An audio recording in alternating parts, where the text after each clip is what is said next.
Like I literally have in the other room a massive Gunpla that is like, do not open for depression cases only.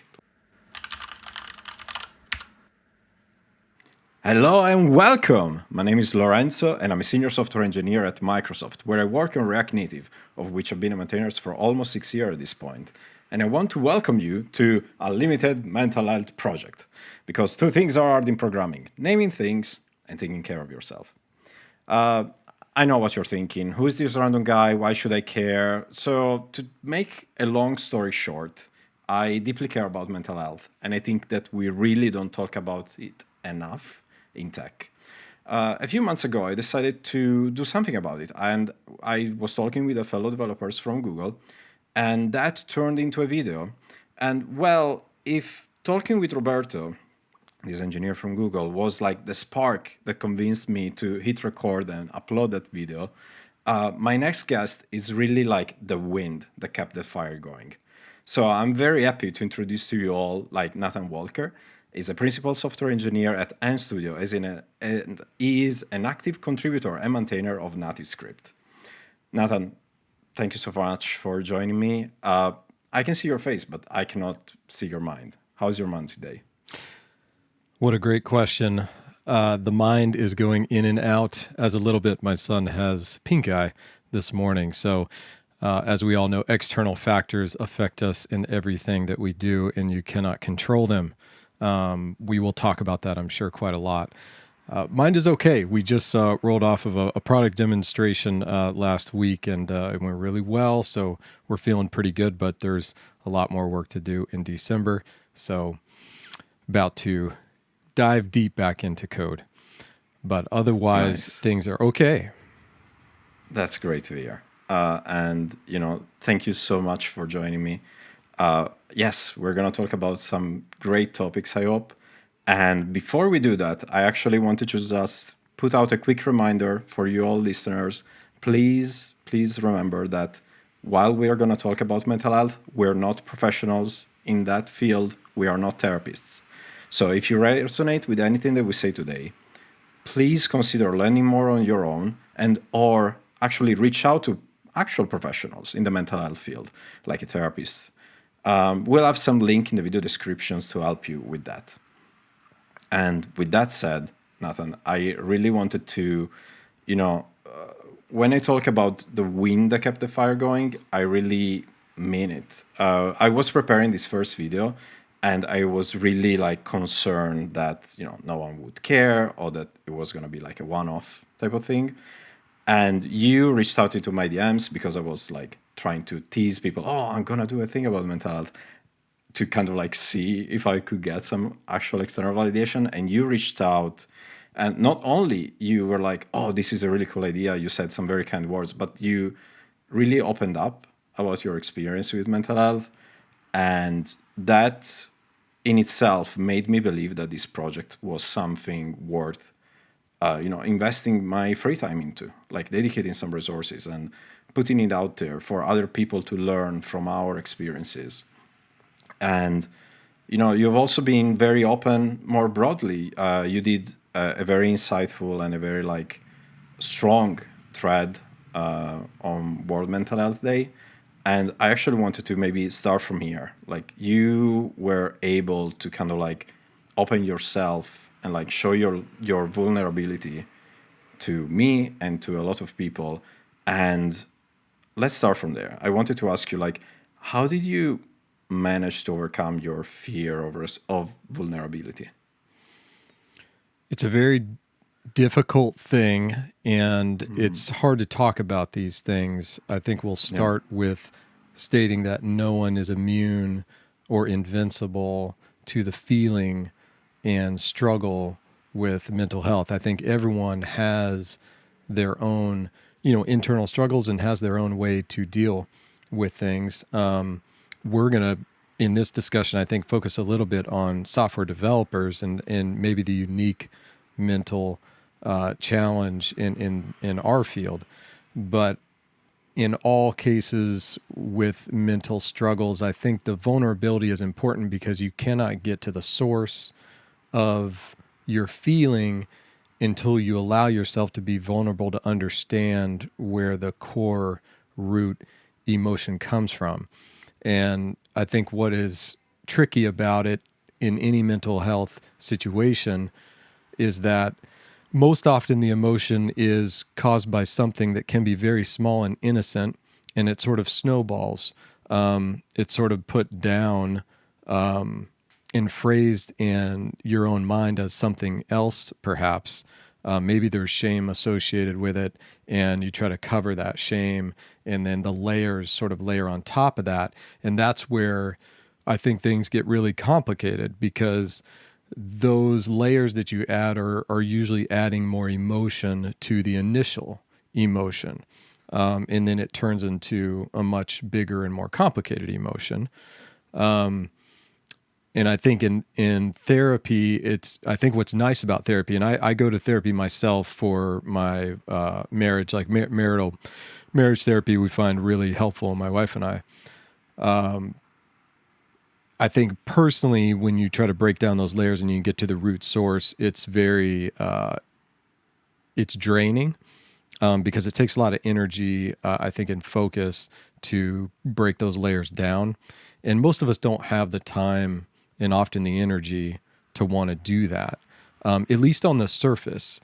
And I'm sure Lorenzo and I will probably talk about this a bit, and how each of us maybe get to that point where we can say, this is worth my time to do this, and like it's worth our time today talking about this topic.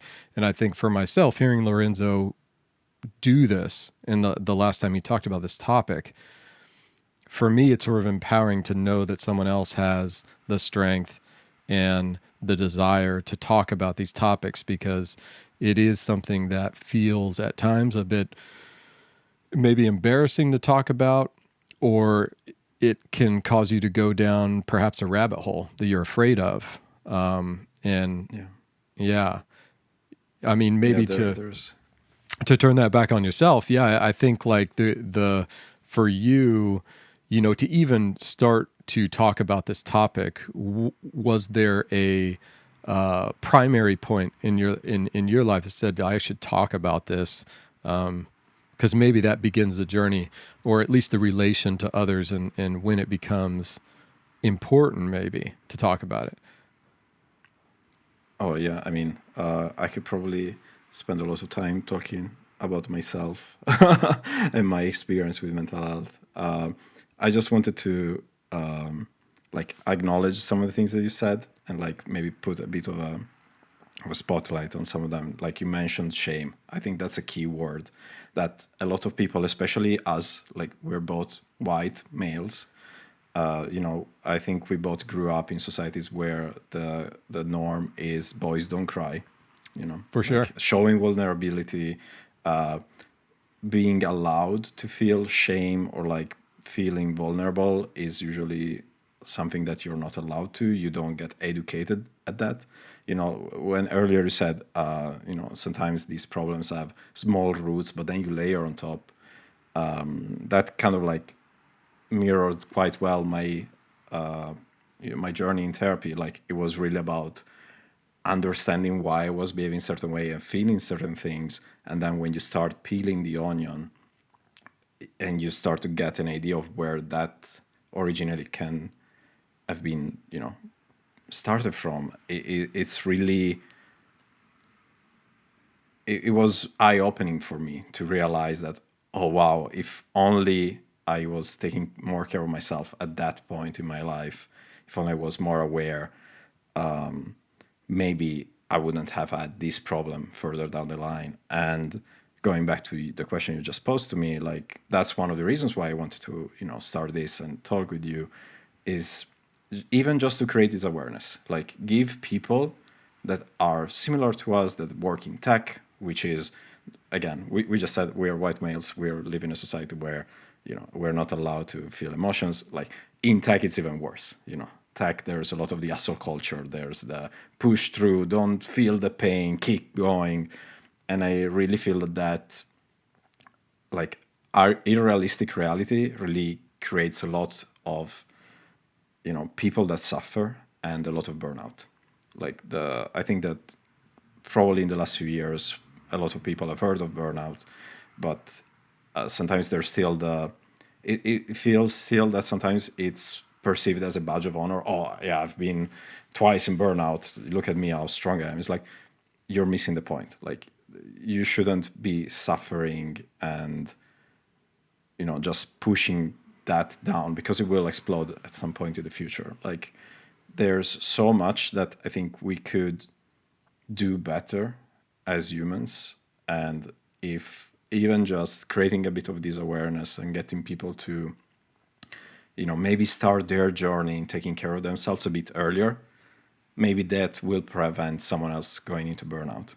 Because basically, I think in storytelling, the story starts when there is the inciting incident. And for me, when it comes to mental health, like, I just recently moved to London. Now this was like 7 years ago, and even the things they don't realize, like, they will impact you. Like, moving to London, I just thought, it's gonna be great, but then things accumulated, and at one point, it's just exploded on me. I was working full time. I was doing open source on top of that because it wasn't part of my regular job, and I was living in a place with certain people that were really like triggering certain reactions in my head, and that lethal combination really exploded at one point. And when that happened, it's when I was like, okay, now I really need to take care of my mental health. And so, like, the next week I found a therapist, and now probably the day that this comes out is going to be 6 years since I've started my journey there. But yeah, it's been a journey. Despite, even when you start, it still takes a long time. I still ended up hitting another burnout soon after, like in 2019, but it was less heavy. And since then, I really tried to be vocal, especially because then COVID happened, and the keyword burnout kind of like was not as much of a bad word. It was something that people could talk about, and I was like, okay, we should really like keep that going. And I think that's why, like, earlier this year, then I started to think like, okay, I actually want to do more. But yeah, it's really complicated, and I'm just very passionate about mental health because I really think that we're missing the conversation, like, in our tech sphere.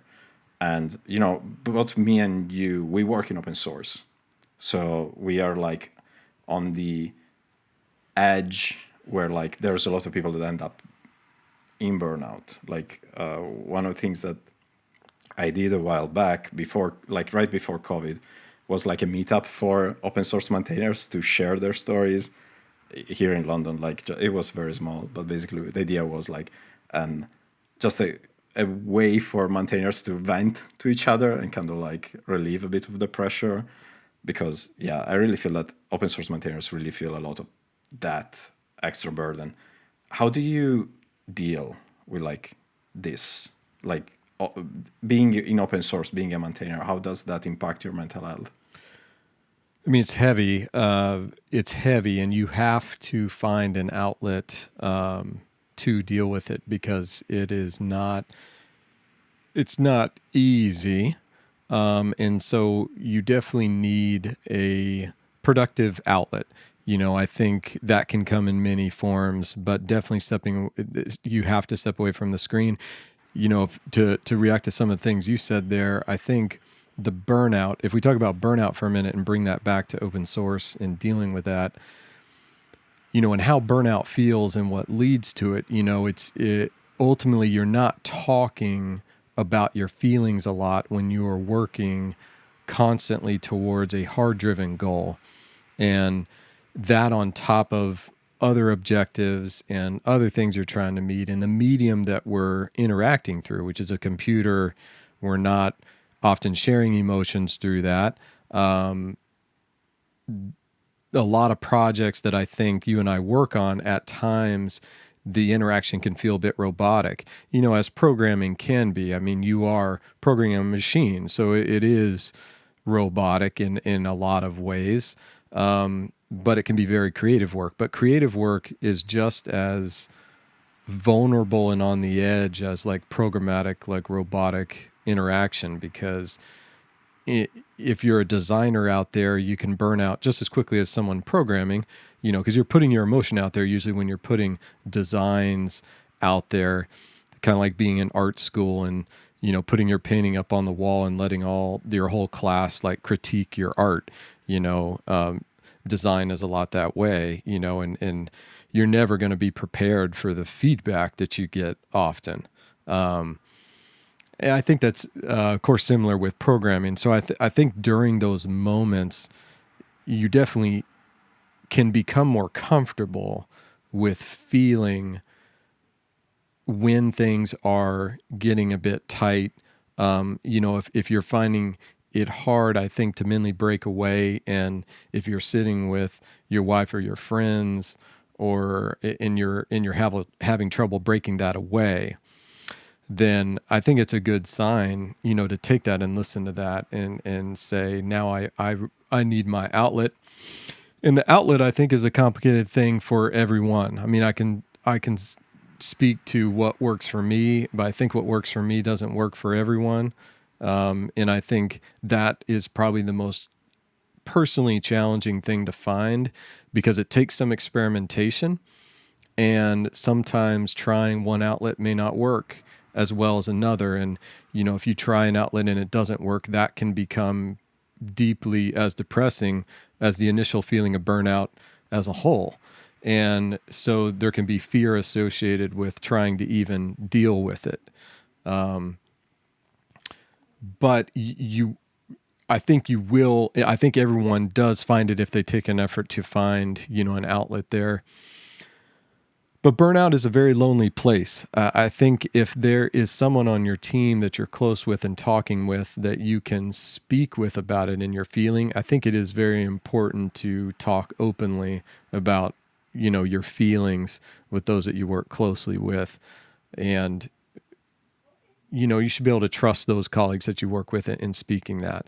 I know it's harder being a remote worker, especially if you're a contractor on a project and you're not as close with the people that you're talking to on a project, and those can be very difficult, trying situations, because you just may not be comfortable talking to them about your feeling or emotion. And plus, it can affect your objective because you're working against an isolated goal. The point is to get that done. The point is to have no fuss in between the start and the end. And that is the case with all projects for sure. But maybe this is a good pivot point to talk about becoming comfortable with your anxiety and with that pain, and trying to make the pain and frustration a friend. And it's a weird thing to say, but I think you can get to a point where the anxiety that you deal with and the pain becomes like a friend, because the emotion of anger and frustration is very powerful. It's almost more powerful than happiness in a way, because anger and frustration can drive some of the most creative and groundbreaking ideas. I think a lot of times phenomenal things happen in those pretty frustrating moments, but also terrible things can happen. The burnout can turn into it's going to blow up at some point, as you mentioned, Lorenzo. And I think that's the thing you want to prevent. I mean, we live in a society with at least in America, with mass shootings, and it's terrifying. We were just in Las Vegas, and one just happened, like across the street where we were staying, just when we got back home. And this just happened yesterday. And, in this case, it was a retired professor, I think, shot 3 people. And that's the worst case scenario that can happen when that frustration is bottled up. You're not talking to anybody about it. And just connecting like right now with you, Lorenzo, and talking about these things is deeply therapeutic and helpful. And it's not that it's going to be like a one-time conversation, all of a sudden it's solved and I'm never going to get to that point again. But it helps elongate, I think, the moments in which that can boil. And I think the more you interact and talk about the emotion, the more comfortable it gets to do it. And that in turn is like healthy therapeutic to modulate like your own emotion with it. So it's a healthy thing to do. Like, Yeah. Yeah, I mean, To maybe give you an example, and also like to our listeners, like really when you speak about your emotions to someone, or like if you're going through something, you talk about it. Like the act of verbalizing what's in your head is already a great step into getting more control over it. Sadly, our brains has some of the weirdest circuits in it that kind of play against you. Like it tends to catastrophize. If it doesn't know the full picture of something, it tends to fill the blanks with the worst potential option.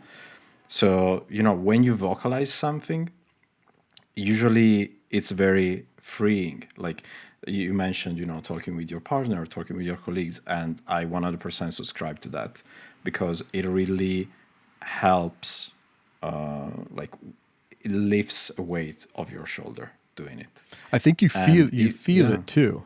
Like yeah, the yeah, act of doing absolutely. is very,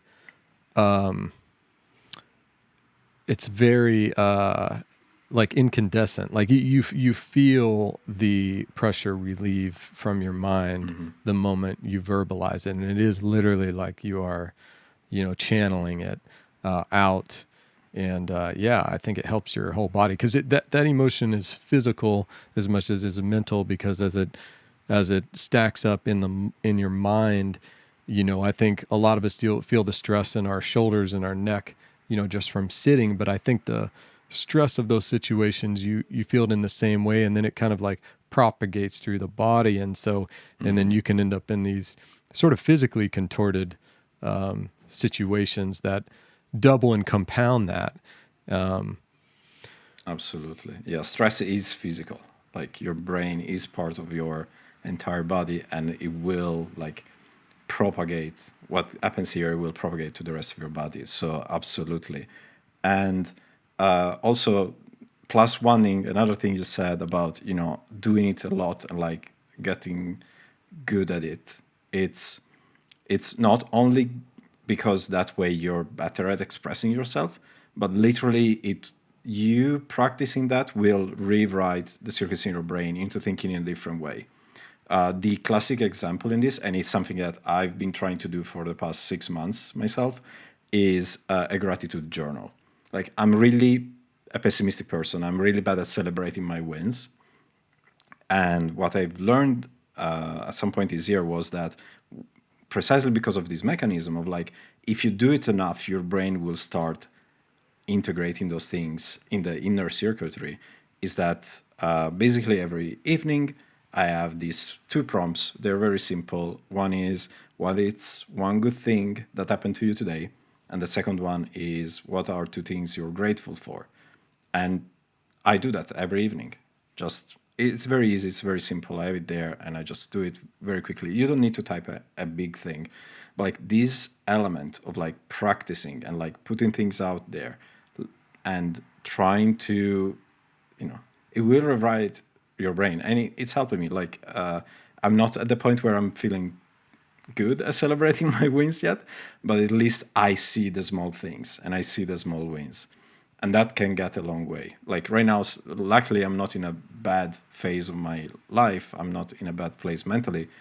But having this tool available and like keep that practice going, I'm sure it will make things easier if a bad day was to come now.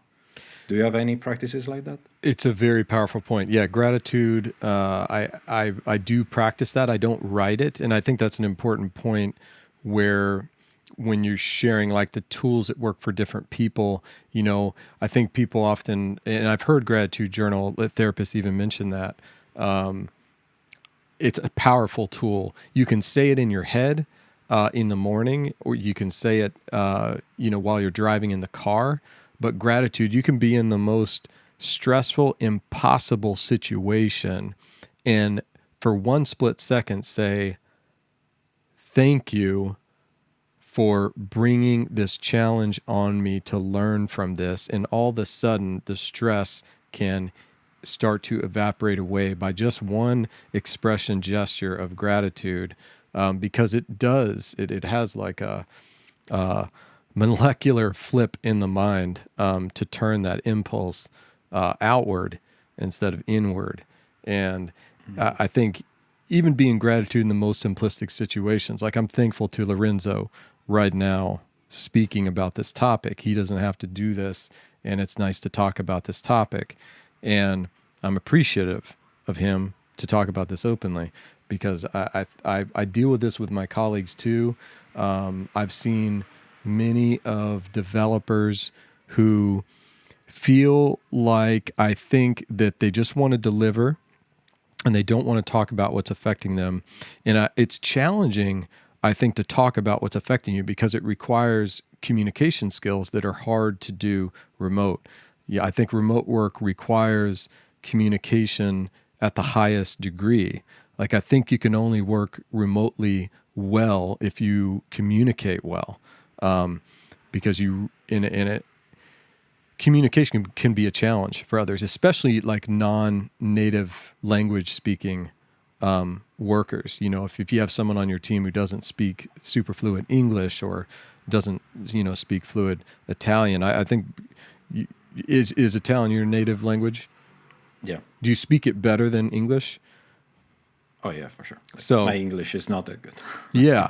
I mean, and if I was on a team with you and maybe your colleagues in your home country, I would struggle a lot because I may not be able to communicate, well in that atmosphere. And I think any team and situation you enter into, the communication process is key, I think, to helping the mental navigation of your time in that. And it can affect you. It can affect you in very subtle ways that you're not really paying attention to. In the same way, when you pick up social media in the morning and you scroll through and it's all out of context, all out of band, and remote work can be a lot like that. You may hear the product owner say something and it sound one way, but it was totally intent to be a different way. And you can't really get that across unless you're face to face in a conversation. Because usually the subtle gesture cues can give you could say something one way with a certain gesture and it means something totally different than when it's written. So yeah, especially when it's not just a language barrier, but it's also a cultural difference. Maybe like I'm living here in the UK, certain words that you use here in colloquial English in the UK, in US have a completely different meaning, or the other way around. Sometimes people can express something in a way that for them is very familiar, but the person on the other end has like, oh, that word, if you use that here, it means an entirely different thing. And that's why what I've learned by also being fully remote for a few years, like with my colleagues in Seattle, is if something doesn't feel right, instead of assuming bad intent, try at least to open a call with this person. Try to, speak with them, see them, because there's so much about how we communicate that it's, I'm Italian, so I'm a prime example of like me hand waving the entire time to for me, it's a big part. Like nonverbal communication is a big part of how I communicate with other people. And through text, as you were just saying, a lot of it gets lost and can get misunderstood. So, 100%. And I think I want to try to take a step back and look at some of the things we just mentioned, because I think there's a fil rouge there that deserve to be called out, which is that for us, it's clear, but maybe not for everyone, is that the boundary between our personal life, our work life, coding, doing open source, your hobbies, and your mental health.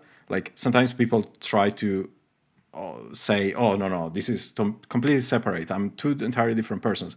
But in reality, these boundaries are not really there. What happens in your personal life affects your work life, and what happens in your work life and how you feel there, it will get dragged into your personal life.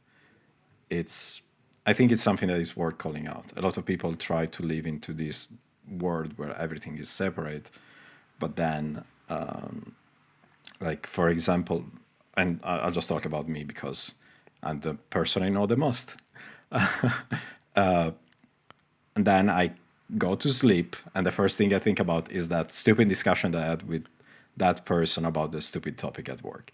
it's never really. It's always the rough There's edge boundaries. that comes up when you lay your head on the pillow. You're like, I'm ready to sleep, I'm ready to relax, and it's always the worst thing, usually from the day, that pops in there. Yeah. I think that if people were like more realistic about this, and like how your life is one, and you're the same person, you just navigate through the phases of your day, maybe they will start caring more about their mental health, and that they will realize that their mental health is a key asset for them to do their work well. You another thing you mentioned earlier is you mentioned boys don't cry, and I think that's such an important thing with certainly with males. I don't know females. I'm sure in teams I've worked on, there's similar things maybe that are dealt with, but I think the concept of like boys don't cry with males in general, especially with developers, is that like I grew up in the South, and the South is very opposite of the West in the United States, at least, and the concept of boys don't cry is very strong for me growing up, and there was always like this shame associated with sharing your emotion. And I think when you get out west in the United States, it's more this concept of like a snowflake, and that it somehow you should be feel silly or ashamed for talking about your emotion. And I mean, there's a balance in everything. For me, I think I've always seen everything. There's a balance in everything. I think you can be anything can be on the extreme side and the non-side in anything. And so when we're talking about this sort of thing and sharing your emotion, sometimes I feel like there's a thought associated with it that we have to talk about it all the time now. And I think that brings some pushback to the topic too, because those who talk about it may talk about it so much that somehow it seems like we have to talk about it all the time. And we don't. We're talking about this. I mean, this is probably the only time Lorenzo and I have hopped on and talk about this topic once an entire year. And that is certainly okay. Will we turn around tomorrow and talk about this again for an hour or two? No, we won't. But it's important to take a moment to talk about it. And the smallest thing that you may glean from it or from the discussion or relate to, I think it's for us, and I know for me, it's certainly okay to talk about this. And the boys don't cry thing is the shame part of it. Anytime you bring up, I'm struggling with this, I'm having a hard time with this, the immediate jerk reaction from me, just from my upbringing, is, oh, I'm weak and I should just know better, or I should get better, do better, put that down, don't talk about that. And that's synonymous, and I've had to battle that for a long time from my upbringing. But you mentioned another thing earlier, and you said the release. When you talk about it and feeling the release of the pressure of that. And that's really what you're getting to in doing that and talking about it, is releasing the pent up emotion and the freedom. I think that's another thing that you mentioned. The freedom of it is incredibly empowering when you talk that through and that emotion through. And it could be the thing that unlocks the solution that you are fighting for. You may be battling a bug for a week and cannot solve it, and realize that you can't solve it because of some external factor that was affecting you emotionally, clouding your ability to see the problem. And then you step away from it a moment and talk about your feeling, release all that, and all of a sudden, solution appears. And I don't know if you've seen that occur in your work. I mean, I think I've seen direct examples of that occur in my work. Doesn't happen all the time, but definitely talking through an emotion can absolutely unlock a creative and challenging problem. I mean, even, in a way, doing an example that is not really mental health, if you think about the concept of rubber ducking when it comes to coding, this fact of sitting next to another person, talking through the code and talking through the problem, usually by itself, like, it's the same mechanism. Like, you take something that's in your brain, you put it out through your mouth, you verbalize it, and that unlocks new things in your brain and helps you move forward. So, yeah, I mean, I think that for me, what I've seen the most, to be honest, in like how mental health has enabled me to be better at my work and other similar things, is really that it gave me the tools to understand myself in certain situations and know that I have certain ways to deal with those situations that are not like the ones that, you mentioned, oh, I grew up in the South and this was how certain things were approached. Similarly, I grew up in the countryside in the northern part of Italy. So, sometimes, you're not allowed to ask for help, or like if you're struggling with something, or like if you have a conversation with someone, you tend to get very confrontational.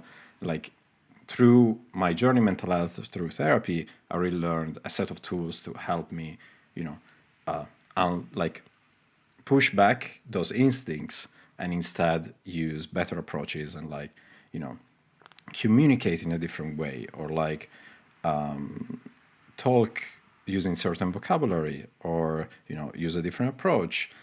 All of that really, I feel that, these taking ownership of yourself, understanding how you work, and leveraging yourself and the tools that you have learned along the way to be better.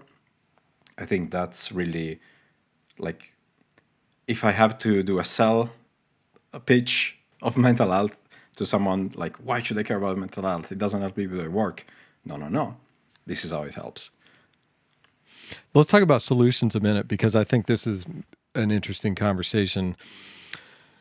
For yourself, when you are in the most challenging situations and you are feeling either weak or maybe feeling out of sorts to sort through it, is there something that you can go to and do that alleviates that pressure? Because it's usually those challenging situations that can just crush you to your core. And those, over time, I think definitely contribute to burnout. Absolutely. Is there anything that works? Almost like a light switch for you. I actually have two answers. I have two answers for this. Because again, over time, I learned what works for me. For example, one, like when it's a small thing, like I don't know, I just had a meeting and it went poorly, or like I'm not happy with how certain things are going. A walk, I go for a walk. Like the mental health walks, like they're like a blessing. Like you can just go out there, stay in the sun or in the rain. We're in London, so that tends to happen quite frequently. But like just walking outside, getting some fresh air and getting outside of the environment where you're in really helps me like de-escalate my emotions internally and allows me to not deal with the situation with like my blood boiling, but instead like coming back, seeing it for what it is, separate myself, my emotions from the actual problems. So that's like, let's say, the first response type of solution.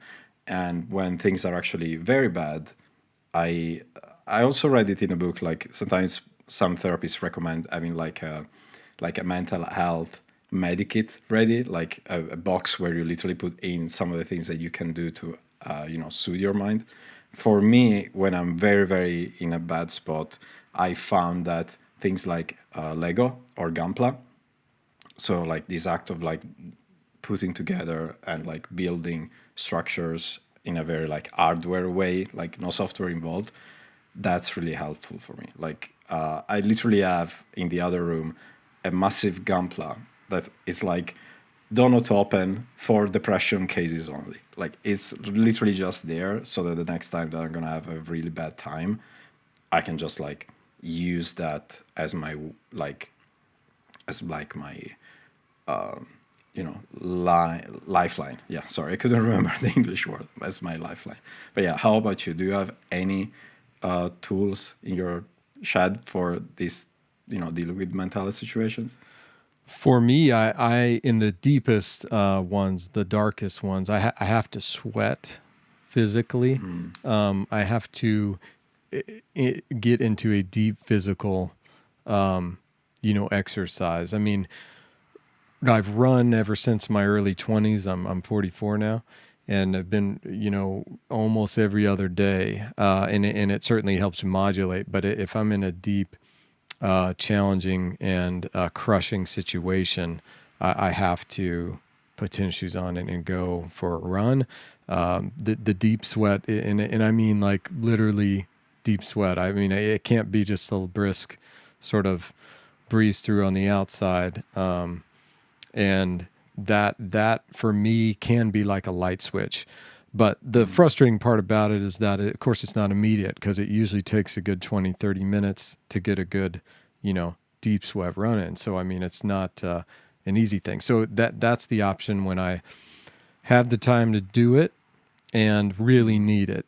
The modulation comes from, for me, working that into my routine. So the more I'm regular about it, the more I feel I can modulate more naturally. But it definitely has to come from the body. I'm much more to allow the body mind flow, blood flow to push the mind rather than to mind over body. Although I think in any situation, you can sort of flip the two and allow the kind of mind over body matter to take place. I think it's hard to do on a whim because all the conditions really have to be right in order to be in that will mind over body situation. I think it's easier to allow the body to be in good shape and it to propel the mind. It's more comfortable, I think. Yeah, and it kind of goes back to what we were saying earlier. Like your mind is not really separated from your body. So if your body is healthy, that will help your mind to be healthier too. Yeah. And certainly that I think that's a great one that definitely does not work for everyone, because I've talked about that topic with many of colleagues over the years, and it definitely doesn't work for other people. Music can be powerful too. Music often, it's in the mind. It can definitely bring back a good memory, and the good memory can kind of spark that turnaround in an emotion. But yeah, I think the most basic tools, I think, do often step away from the screen. Like you said, even if it's like painting, I think is similar in that respect, because you're away from this medium and software, and you're a bit more hardware because you're using a physical paintbrush or you're using a pencil, and anything that feels more primitive, I think, can break you away from that cycle. Yeah, getting out of your head, basically. Yeah. Absolutely. I think I hope that these last few minutes, these last few example of tools can maybe help some of the listeners either find their own tools or try these ones and see if they work for them. Again, as we said at the start, these may not work for everyone. You need to find your own tools. But you see, both of us, we know what we have to do when we're going through a bad time, and that comes through experience, experimentation, and therapy. Taking care of your mental health is really important in the long run. And I don't know, I think that this is probably a good place to try and getting to the end bit of this. We've been talking for a while, and I hope that people will not realize that my voice has been cracking here and there. But Nathan, I don't think I can properly express how grateful I am that you reached out, that you were game for doing this with me, and for this conversation. I'm truly grateful, and you said it earlier, but I want to say back to you, I'm really grateful that you decide to take an hour of your time to talk with a stranger you met on the internet a couple times that works for a different technology than yours. But I really hope that this can show that it's an important topic, and you need to take care of yourself. And for the 4 people that managed to get to this point in the video, thank you for staying around. I really hope that you may be able to take some of this with you.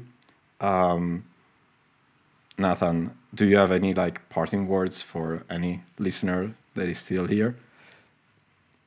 I think it is really comforting to know always and remind yourself that the human experience is universal. Those who are lucky to get to travel a lot, I think, see that. When you travel across boundaries and you see the human experience really is universal. If you walk out on a countryside in some other country you've never been to before, you'll find similar experiences of say, farmers, in the States or, your homeland.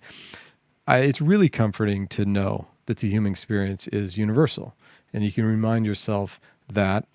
And most people do want to talk about this topic, when you bring it up, in isolation.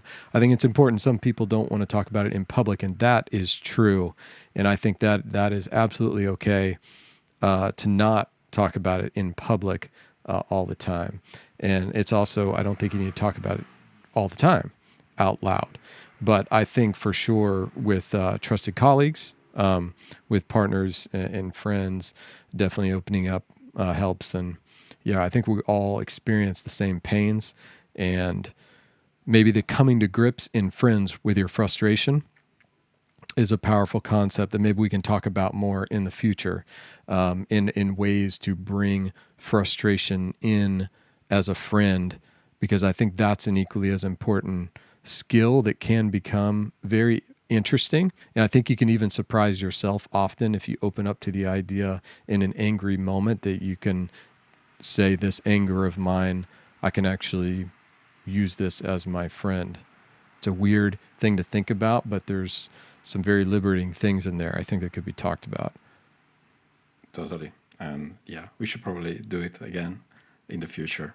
There's so much that we like mentioned and was like, oh, I want to talk about this, I want to talk about that, but I want to make sure that we don't talk about too many things at once, or it will feel overwhelming. But yeah, I mean, echoing what you just said, to you listeners, I really want to say, like, you're not alone.